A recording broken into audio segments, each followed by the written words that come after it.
I want my kneecaps replaced with the pages of this book. Hi besties and welcome back to my channel. Do you guys like my new little earrings? There's a chili pepper and a cowboy boot and I just think they're so freaking cute and they just sum up me in a nutshell, to be honest. Anyway, I recently realized that I have never taken you guys through all of the books that I have ever given 5 stars. I've never done like a top favorites kind of video unless it's like an end of year wrap up, but this video is gonna be the one where I take you through every single book I've ever rated 5 stars. We will determine if they are still worthy, because when I tell you, this stack is huge and there is definitely a few books here that are potentially not worthy of a 5-star anymore. And I figured rather than just sitting here talking at you, we could do a little tier list to spice things up a little bit. I do have some kind of, in my opinion, funny categories and I'm very excited to sort all of my 5 stars into them. Let me know if you read any of these books down below, what you thought about them, if any of them were 5 stars for you. Some of my opinions may be a little bit controversial, but you know, reading is personal. I've been reading for like 2.5 years and my opinions change. 2.5 years is really not long at all either, so like my taste has definitely developed over that time, hence why some of these may not be 5 stars anymore. So with all of that said and out of the way, my little chaotic intro, let's get into actually tier ranking all of these books. So first up, taking you through all of my categories over here. My number one, my S tier, my perfect books, my soulmate books, my favorite of all time books, the books that will never budge from being a 5-star, the books that really made me feel something, the books that I will shove down everybody's throat. We have the category called Dissolve This in Saline and Inject It Into My Veins. Where is my mortar and pestle? Because I will grind this book up and snort it. These books are the books that are like so, just like I hold so near and dear to my heart. I want them to be a part of me. They had such a big impact on me and I love them so much. Then the next category down, we have She's Beautiful to Me. These are books that I stand by my 5-star on them. However, I realize that they are not perfect. They may not be written the best. They may have a very far-fetched story. They might be a little bit trashy, but I still love them and I still gave them 5 stars and I still really enjoyed them. Then the next tier down, we have 8 and Left No Crumbs, solid 5-star. These are the books that earned that 5-star. They deserved it. They were perfect in like every meaning. However, I may not want them like injected into my veins. You know, I really enjoyed them. I could find no flaws with them whatsoever. I had such a good time.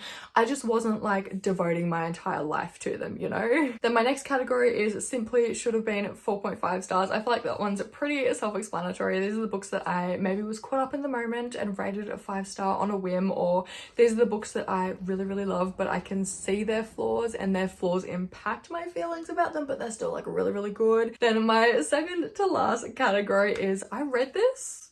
I have no recollection of reading these books. There is a few on this list which I like loved at the time, but I could not tell you a single detail about the plot, the characters. Probably can't even tell you the characters' names, to be honest. And then finally, my last category is We Don't Know Her Anymore. This is the category where I put all of my books from the times before my early reading journey, where I hadn't quite developed my tastes. I didn't really know like what I really gelled with. I may have loved it at the time, but like if I read that now, she's not getting a 5-star. I feel like that's kind of a good summary of all of my categories. That took a long time to explain, but we're actually going to get into the tier ranking now. So the first book that I'm going to start with, I'm just going to go in the order of how they are down the bottom here. The first one I'm going to start with is Archer's Voice by Mia Sheridan. So when I first got into reading, I bought 3 books. I bought Ugly Love by Colleen Hoover. I bought Birthday Girl by Penelope Douglas. Very interesting first book to get into reading with, but anyway. And I bought Archer's Voice. I read Ugly Love, then I read Birthday Girl, and then I read Archer's Voice. So I'm just giving you the context right now for why this book is going to go where it's going to go. So it was literally the 3rd romance book I ever read in my entire life. I don't remember reading it whatsoever. I know it follows Archer and Bree, and I remember the hair cutting scene because that is like ingrained in my memory. It was like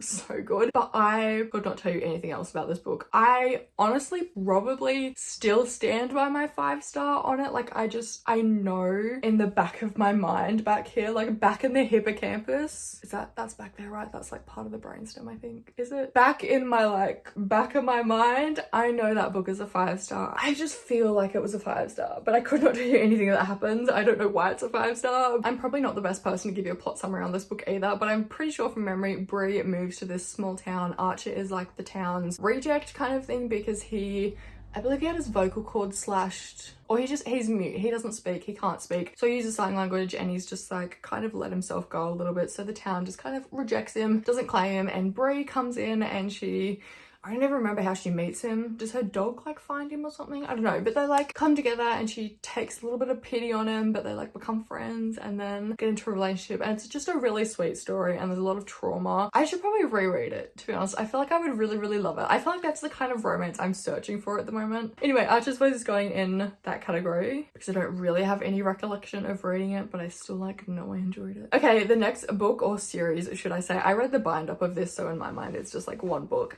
but the next book / series is the mindf series by St. Abbey. This book is fantastic. I loved it. It follows Lana and Logan. Lana is a serial killer and she's basically on a revenge mission to, I don't know how like graphic I can describe this on YouTube, but she's on a revenge mission to kill a lot of men who wronged her in her past, who sexually assaulted her. This book is just such a fantastic story of revenge and just like reclaiming like who she is, and just like, oh my god, I love this book so much, and I just think it was done so well, and the way I'm describing it right now, I want to inject it in my veins, but I don't think about this book every single day. I think about it when I see it on my shelves and when I like want to discuss it in a video, but otherwise she's not stored back here, you know, she's left over there, and when I see her she like pops into my mind again.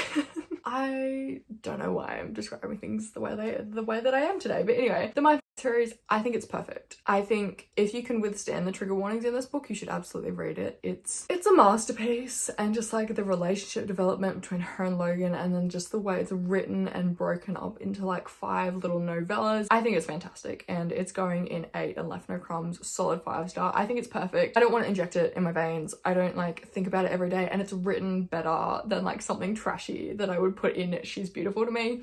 So she's just a solid 5-star. Moving on, we have Playing by the Rules by Monica Murphy. I read this book like midway through last year, I think, and I really loved it. I was in such a big book slump at the time, and I sat down. I was like forced to sit in the car for like 3 hours because I was waiting for my mum at an appointment, and I was forced to sit there for like 3 hours with this book as my only form of entertainment, and I devoured it. Like, I loved it so much. I could not stop thinking about it. However, there is a few moments in this book that are quite cringy. I look back at it now and I'm like, bestie, how did you overlook that? But at the same time, the obsession was genuinely real. When I first read this book, oh my god, it was so good. It is Brother's Best Friend. It's like a tiny age gap. It's a little bit forbidden. It has all of the like perfect sneaking around moments that I crave in a brother's best friend, where they like climb out each other's windows, go on long drives together, that kind of thing. That is what I love in a brother's best friend, and Playing by the Rules nailed it. However, it has a few moments where I'm like, oh, I wish you didn't say that. So, oh, is she going in She's Beautiful to me, or is it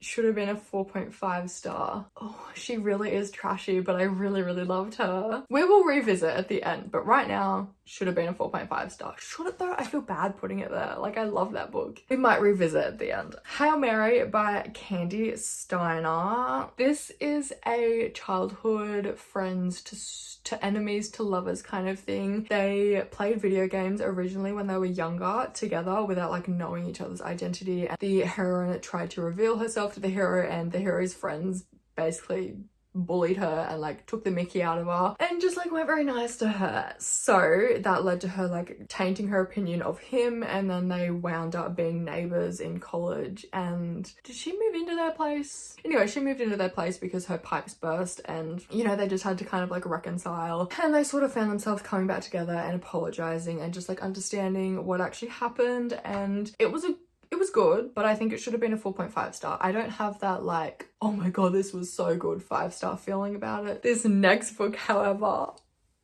The Canary Cowards by Jessie Hall. If you've watched like any of my videos from the past like couple of months, you know the Canary Cowards is like tied for my favorite book of 2023. The way I've got goosebumps right now. Like I just have such this feeling of joy is like spreading throughout my veins.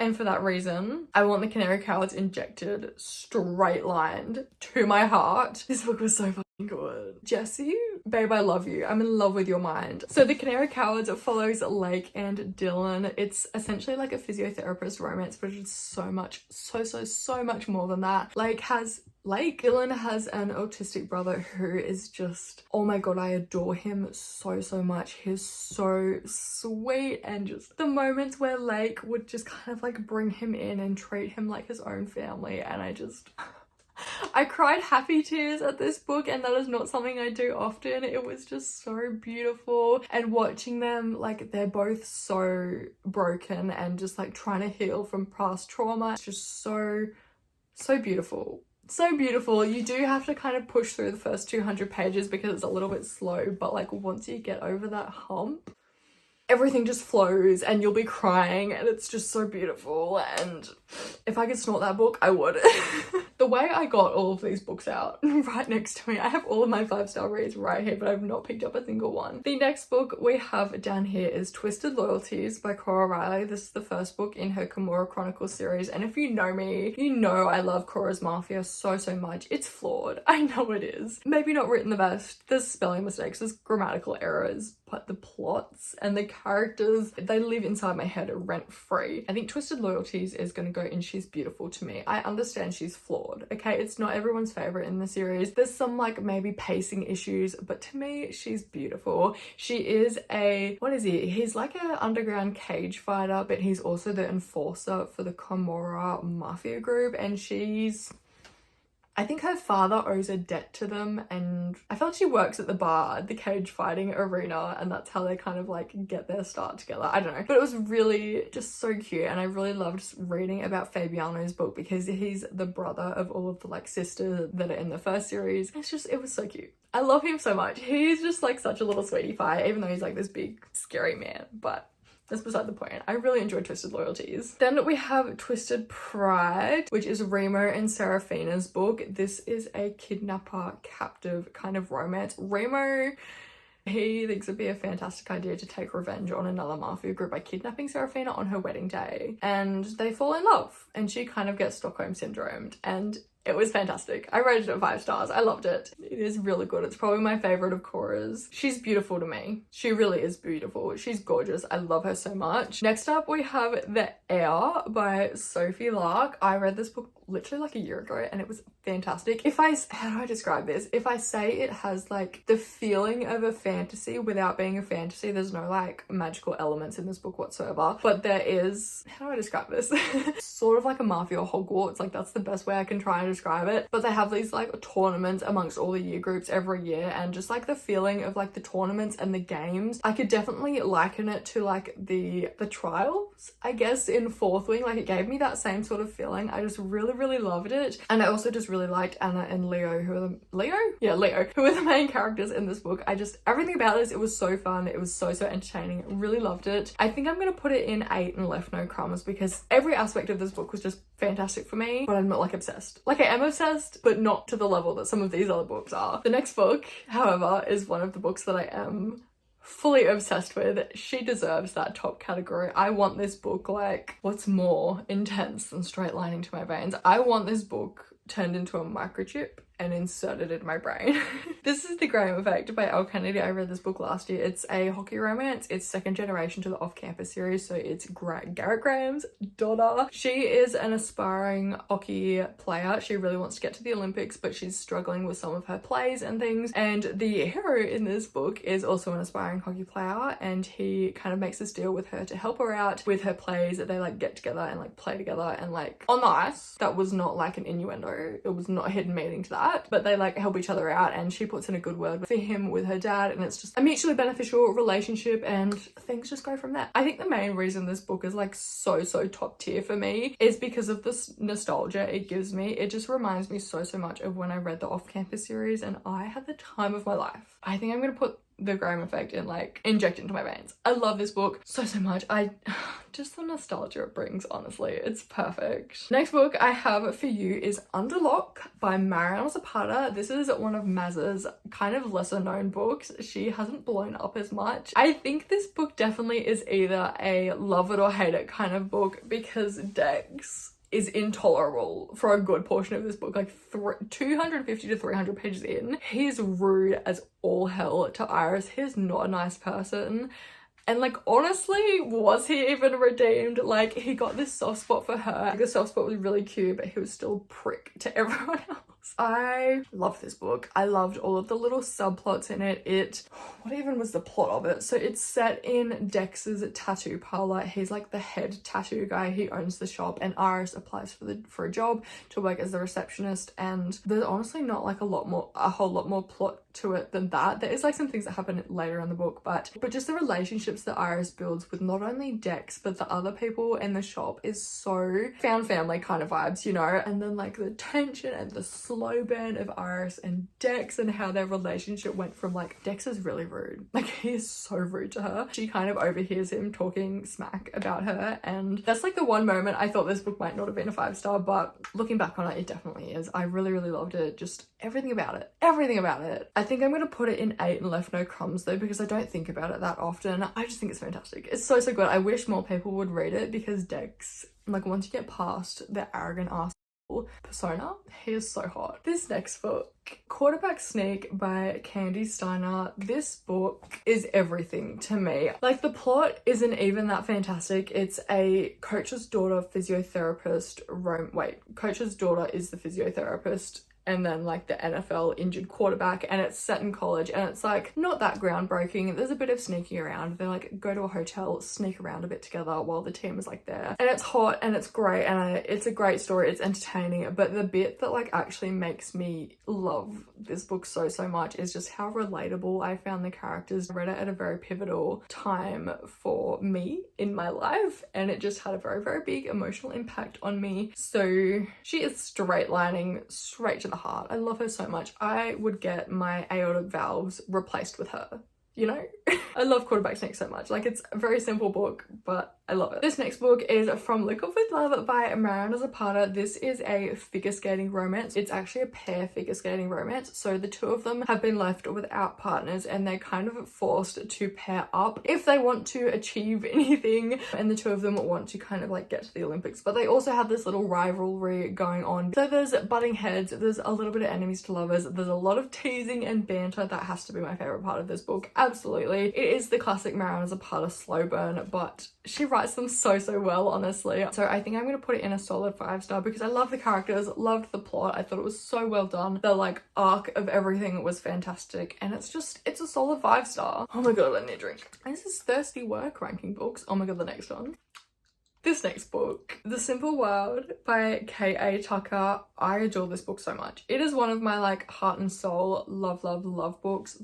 Oh my god, it's so perfect in like every aspect. The entire atmosphere of this book in like the Alaskan mountains, it's beautiful, and K.A. Tucker does such a fantastic job of setting the environment and just really making you feel like you're there with the characters. Oh my god, it was fantastic. And the plot was good as well. Oh my god, it was heartbreaking. Kala, our main female character, is like this city girl. She's never set foot in mud. Like, she wears stilettos every day to work, like that kind of person. However, that is where her somewhat estranged father lives. I believe the father's like good friend reaches out to her and is like, hey, your dad's got cancer. And so Kala is like, you know, if I want to repair this relationship with him, I've got to take this opportunity. So she goes out to Alaska, and the story just kind of goes from there. The love interest is this really like arrogant, grumpy pilot, and Jonah, I kind of didn't like him at the beginning, but he certainly did grow on me. I really ended up enjoying him. Anyway, it's just basically a story about healing and like repairing relationships and figuring out what is really important and what actually matters in life, and made me cry, made me bawl my eyes out. I really loved The Simple World. If you've not read it, I would seriously really recommend it. I've not met a single person who didn't love that book. Okay, the next two are a little change of pace. I did film an entire reading vlog on these two if you want to go and watch it. I would rate the Duet a 5-star. However, the books individually I don't think are 5 stars. I did prefer Haunting Adeline over Hunting Adeline. This series was just such like a roller coaster, honestly. I think I preferred Haunting Adeline because it felt a little bit more atmospheric and just wasn't as depressing, to be perfectly honest. Oh my god, where do I even put these guys? Because I don't want to put them in should have been a 4.5 star because I feel like I enjoyed them more than that. I think I'm going to put them both in 8 and left no crumbs, solid 5 stars. Is that where I'm going to put them, or am I going to put them They're Beautiful to Me? Where do I put these two? I have no idea. I think I'm going to put them like collectively in 8 and left no crumbs. That feels right, I think. Anyway, the Cat and Mouse Duet is about Addie and Zaid. It's essentially a stalker romance, and it gets very dark. And if you're gonna consider reading these two books, please check trigger warnings. Next up, we have Birthday Girl by Penelope Douglas. I've been thinking about this book a lot recently, and not for the reasons you think. So if you guys saw my February TBR video, I had The Doctor by Nikki Sloan on my TBR. I finished it a couple of days ago. That book, The Doctor is a ex-boyfriend's dad romance, as is Birthday Girl. I'm also reading Welcome to the Dark Side, which is a very big age gap, very much older man, younger girl. So Birthday Girl has just been at the forefront of my mind, and like I've been making comparisons between it and these other two books. Birthday Girl is currently coming out on top. Out of all of them, I think Birthday Girl is the only book that I've read where there's a huge age gap, but it actually felt like the relationship was convincing. Like, it didn't feel like she was being preyed on by an older man, how so many other of these huge age gap books feel. Like, I don't like age gaps. Don't like it. Old men are creepy. Birthday Girl, however, Pike was hot. I liked Pike. So maybe it just depends on how the book is written. But Birthday Girl, I think I'm gonna put it in 8 and left no crumbs. But I don't really remember it. I'm having an existential crisis right now. I think because I said I gave Archer's Voice 5 stars and I still stand by it, I'm gonna put Birthday Girl in the same category because in all honesty, I don't remember it. But I'm gonna put it there. Yeah, I still think it was probably a 5 star, I just don't remember it. We are gonna move on from that confusing mess to Icebreaker by Hannah Grace. I love this book so much. Is it perfect? Absolutely not. Is it written the best? Absolutely not. But she's beautiful to me. I love that book so much. I just think it was so freaking fun, and Nathan was just like the perfect book boyfriend. I love him so much. He's the perfect golden retriever cinnamon roll hockey hero that we all want and need, but just doesn't exist. It's a figure skating hockey romance where they're forced to share a rink, but that doesn't really actually happen in the book. It happens like once. But they just kind of like interact with each other as they're both college students. So they just like bump into each other at parties and things, and this relationship forms, and it's like grumpy sunshine, and it's just... The thing I love about Icebreaker so much is just the character kind of relationship and development. I loved all of the characters so much. I loved the entire friend group and just the relationship between Nate and Stas. It was just very like sweet and enjoyable, but also spicy. So it was just like a really nice little wrapped up package. I don't think it's perfect, but I still stand by my 5 star. The next book we have is The Deal by Elle Kennedy. I think I read this book like 2 years ago and I don't remember it. I like remember part of it, but I don't particularly remember a lot of it. I'm pretty sure it's like a tutor kind of relationship, a little bit of fake dating. He's the hockey captain, she's like the quiet music student, but that's the extent of my memory. However, do I stand by my 5 star? Thinking about this book and comparing it to other 5 stars on this list, I don't think it stands up. I know I loved this book at the time, but I think I'm gonna put it in should have been a 4.5, or should I put it in the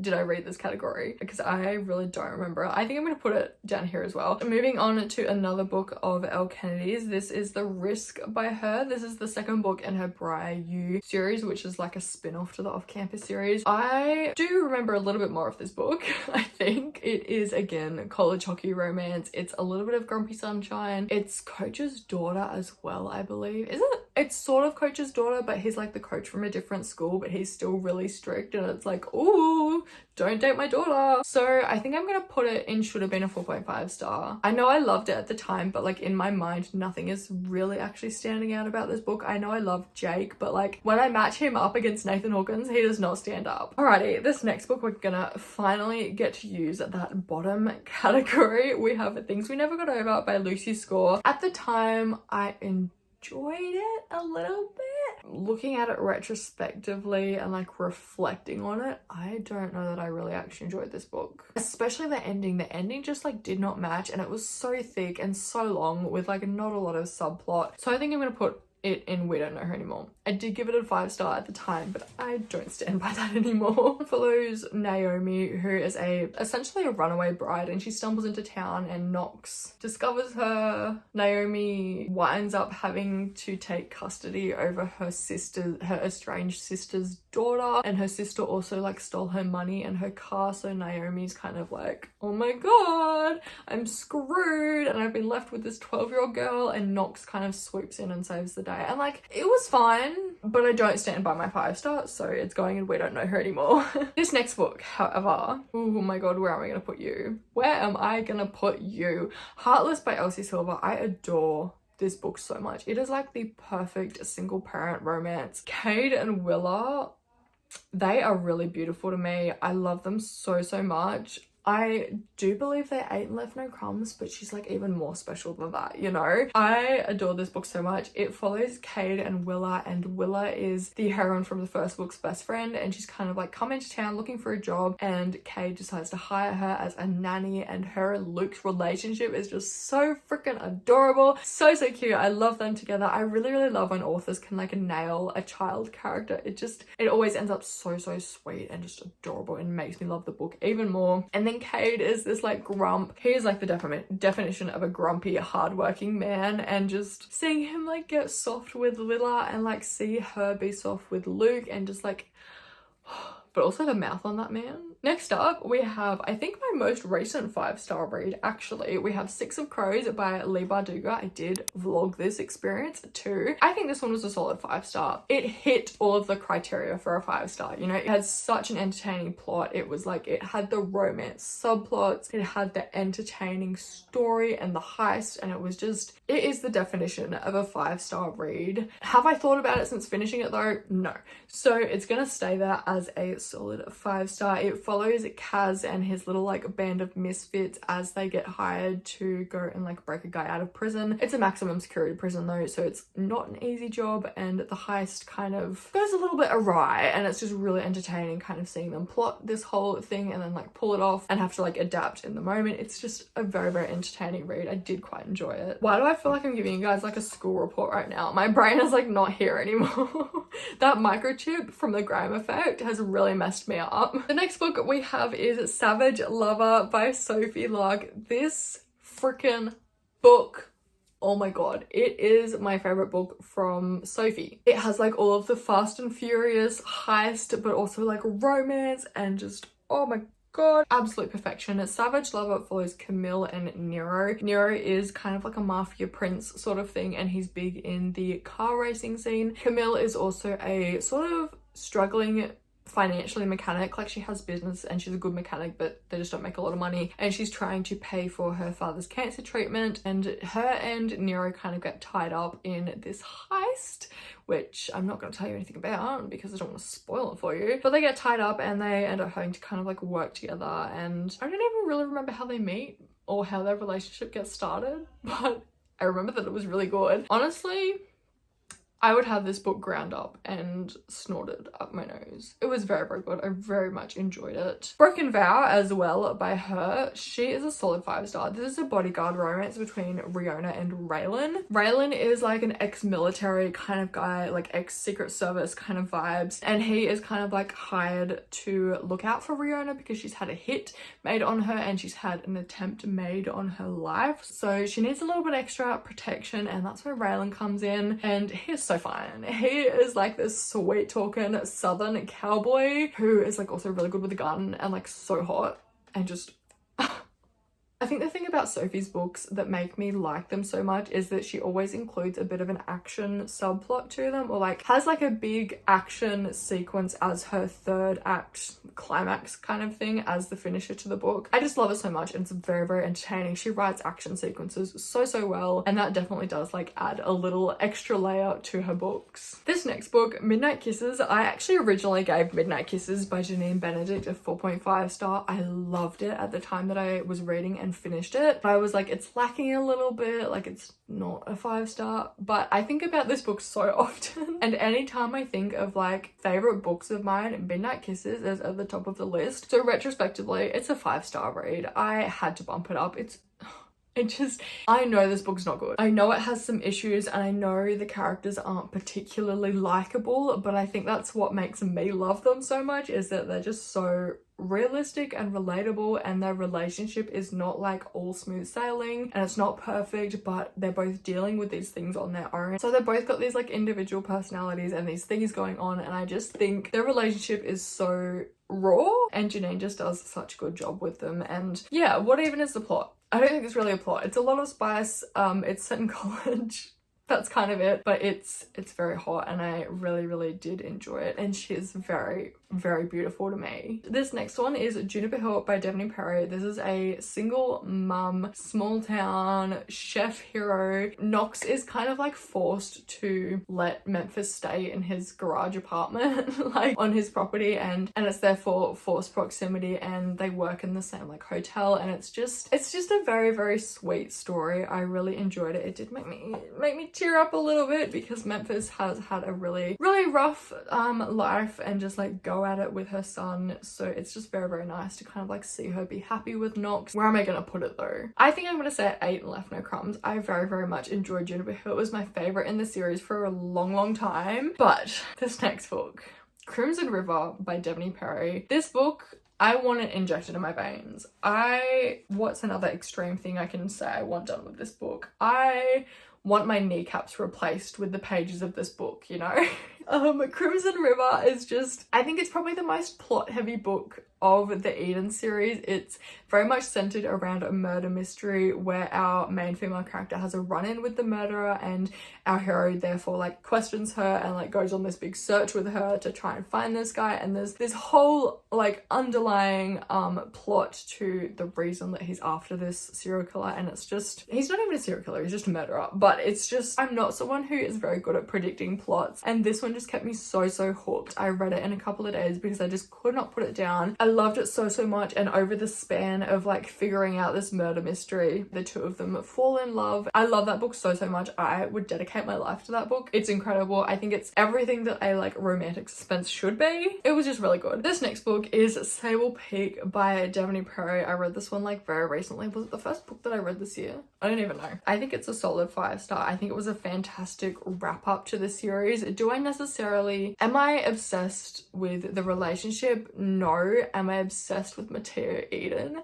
Yes. I love Mateo so much, and him and Ali is just absolutely adorable, and like seeing Vera kind of come out of her shell and get adjusted to the real world and like come back to living life and find a love. Sable Peak was a really beautiful story, and I think it was the perfect end to the series. Am I incredibly sad that the series is over? Yes, but onwards and upwards. I think it was a solid 5-star. I stand by my 5-star, and I'm very happy that I got to experience the Edens. This next book, A Million Kisses in Your Lifetime by Monica Murphy. This is the first time that I experienced obsession over a book. A Million Kisses, the chokehold that it had on me, Crew and Ren's story. Crew was like my ideal book boyfriend for a long time. Like, I know that man is not the best guy out there, but just his like obsession and like dedication with Ren, like I want that, but I also don't want that. And so while I still have a lot of love for A Million Kisses in Your Lifetime, I'm also like, with the more experiences and the more exposure I have to Monica Murphy, I also question how well written that book was. And I'm like, was that a 5-star, or was I just delusional and obsessive at the time? I don't know. Will I ever know? Probably not, unless I go reread it, which, you know, might happen one day. So I think I'm gonna put her in She's Beautiful to me, because I realize she has red flags, but she holds a special place in my heart because that was my first like favorite book. That was my first book that I made my entire personality. I made so many friends over that book because just the chokehold that it had on all of us. And finally, last but not least, we have Bound by Temptation by Cora Riley. This is I didn't tell you anything about what Me and Kiss in Your Lifetime was about. It's a high school romance. They get paired together in psychology or something and they have to work together, but Ren's like a little goody two-shoes and Crew is like the school bad boy. That's about it. Bound by Temptation by Cora Riley. This book is a bodyguard romance. It involves the youngest daughter of the mafia family and she goes to stay with her sister who lives in New York and has been like married to this mafia mafia leader for a while, and she goes to stay with them and she winds up falling in love with her bodyguard, and it's like very forbidden and they like sneak around a little bit, and it was just cute. I really loved seeing his kind of dedication and his willingness to like get killed over his love for her. Like, it's extreme, but I love that in a romance book. The first time I read it, I gave it like a 4.5 star, but on my reread, I realized that I really love this book. I gave it a 5 star, which is why it's on this list right here. It's definitely my favorite of the Born in Blood series. This is the book that like awakened my love for bodyguard romances. I think I'm gonna put her in She's Beautiful to Me. And we noticed a theme with these Cora books in this category. Cora's books are not like fantastic, but I love them so much. I love Romero so much. He is probably like my favorite character of Cora's. Like, he's not complex in any way. He's just like a little sweetheart who's just doing his best in the mafia, doesn't want to get in trouble, but I just love him. So here we have my final list. I feel like I am delusional. My throat hurts. I'm dissociating. I can't see straight anymore. But I think I'm happy with this list. I'm looking at Playing by the Rules and I'm like, I think she deserves to be that. I'm also looking at The Risk and I'm like, do you deserve to be there? Because I don't remember a whole lot about you. But overall, I think I'm happy with this list. I do think all of these books are still worthy of my love. For all of them, there was a moment in time where I absolutely adored them and loved them and raved about them. But you know, tastes change, we get older. My reading taste has certainly developed quite a bit since reading some of these books, but a lot of them still are some of my like top favorites. Like every book that you're seeing right now on your screen, read them. I recommend them. These are my top tier books. Go and read all of them. If you and I have similar reading tastes, you will probably enjoy a lot of these books. Anyway, I have rambled for like an hour now. Thank you guys so much for watching. I really hope you've enjoyed this video and my little chaotic ramblings. I don't even know how this video is going to turn out. It might be absolute garbage, but I need a video for this week, so it's probably still gonna get posted. Anyway, I need to stop talking and go and lay down for a second. Thank you guys so much for watching this video. I really hope you've enjoyed. Let me know if you agree with some of these rankings, if you've read these books, if you love them, if you hated them. I want to hear it all. But yeah, if you did enjoy this video, please don't forget to like, comment and subscribe because I would love to have you here. My Instagram and Bookstagram and Goodreads are always linked down in the description if you want to check them out. Hit me up, see what I'm reading, all those fun little things. And yeah, thank you so much again for watching for like the 3rd or 4th time, and I will hopefully see you in the next one. Bye!